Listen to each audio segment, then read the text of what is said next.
Bismillahirrahmanirrahim. Assalamualaikum warahmatullahi wabarakatuh. Alhamdulillahirrabbilalamin. Wassalatu wassalamu ala asrafil anbiya'i wal mursalin wa ala alihi wa sahbihi ajma'in. Asyhadu an la ilaha illallah wahdahu la syarikalah wa asyhadu anna Muhammadan abduhu wa rasuluh. Alhamdulillah teman-teman kembali bisa berjumpa ya. Saya bisa menjumpai teman-teman sekalian. Saya sedang berada di suatu tempat, saya lagi baca-baca buku ya tentang menyelamatkan hati dari kejahatan setan.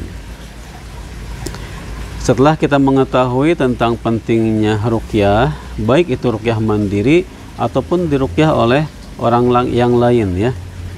Ternyata ketika kita telah melaksanakan ruqyah mandiri atau kita diruqyah oleh orang lain, maka kita perlu membentengi diri kita dengan berbagai amalan ya. Amalan-amalan ataupun dikir-dikir yang bisa untuk membentengi diri kita sangat banyak sekali. Di antaranya ketika datang waktu pagi kita baca dikir pagi. Ketika datang waktu petang kita dikir waktu petang. Makanya ada dikir pagi sore atau dikir pagi petang. Nah, salah satu di antara pembentengan diri kita ya dari gangguan jin ataupun sihir ataupun ain adalah dengan melazimkan atau merutinkan ruqyah mandiri, dalam arti melazimkan dikir-dikir harian ya. Yang pertama ya, yang saya baca dalam buku ini, kita baca bismillah. Jadi dengan kita baca bismillah itu insya Allah kita akan terhindar dari gangguan-gangguan. Karena kata Nabi SAW, satru ma baina ayunil jin wa aurati bani adam idza dakhalal khala an taqula bismillah. Sater, hijab, dinding yang akan menghalangi ya pandangan jin terhadap manusia ketika memasuki kamar mandi adalah dengan mengucapkan bismillah. Atau kita baca doa masuk kamar mandi, Allahumma inni a'udzubika minal hubuthi wal khaba'isi. Insya Allah sudah hafal semua.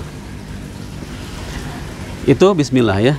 Atau ketika kita memasuki rumah kita, kita baca bismillah.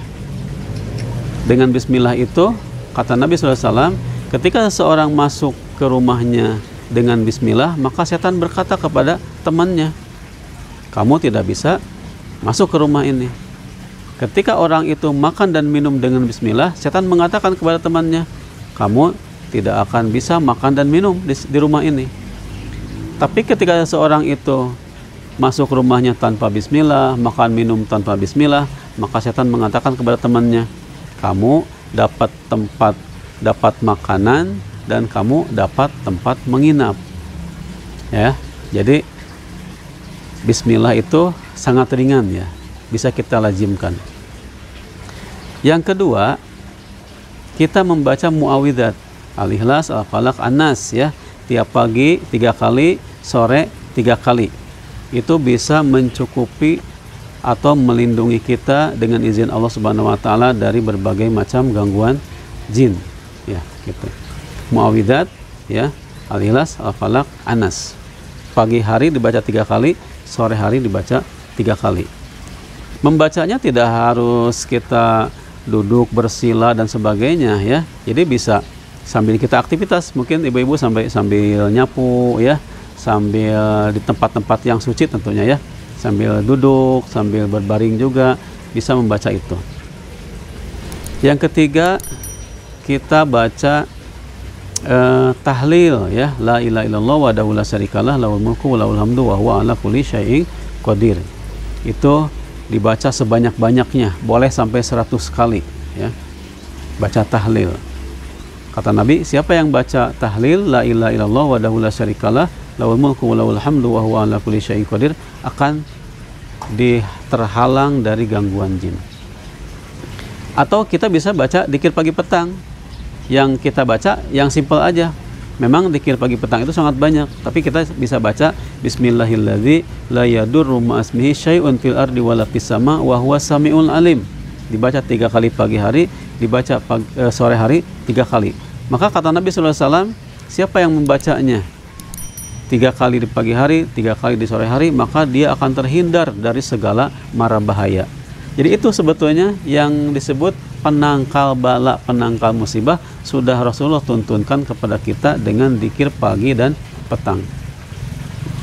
Kemudian yang lainnya juga masih ada, kita bisa membaca ayat kursi.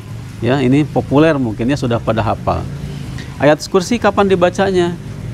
Boleh pagi hari, boleh sore hari, boleh ketika menjelang tidur. Ya, ketika kita menjelang tidur, kita baca ayat kursi, kita baca Al-Ikhlas, Al-Falaq, An-Nas, ya. Kemudian kita baca dzikir tidur, ya. Insya Allah kata Nabi SAW, dia akan dijauhkan dari gangguan setan sampai waktu subuh. Nah, selain itu, ketika kita baca ayat kursi, juga boleh setiap habis sholat. Habis sholat fardu, kita baca ayat kursi, setelah wiridan dan sebagainya, kita baca ayat kursi, ya. 1 kali saja.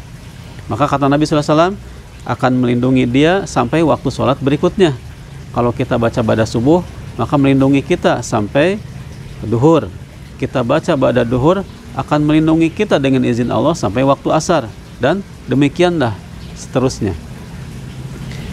Kemudian satu lagi, ayat kursi ini juga berfungsi, kata Nabi SAW, siapa yang melazimkan, yang merutinkan baca ayat kursi, ya, setiap habis sholat fardu, maka tidak ada penghalang antara dia dengan surga kecuali kematian. Artinya, orang yang rajin membaca ayat kursi setiap habis sholat, dia akan dijamin masuk surga. Ya, dia belum masuk surga karena belum meninggal saja. Kalau sudah meninggal, pasti kata Rasulullah SAW, dia akan masuk surga. Nah, mudah-mudahan kita termasuk orang-orang yang mendapat jaminan pahala dari Allah, jaminan surga, keridhoannya, sehingga kita akan menemui Allah dalam keadaan bergembira dan berbahagia. Demikian, mudah-mudahan bermanfaat, ya, khususnya bagi diri saya sendiri dan bagi teman-teman sekalian. Barakallahu fikum. Wassalamualaikum warahmatullahi wabarakatuh.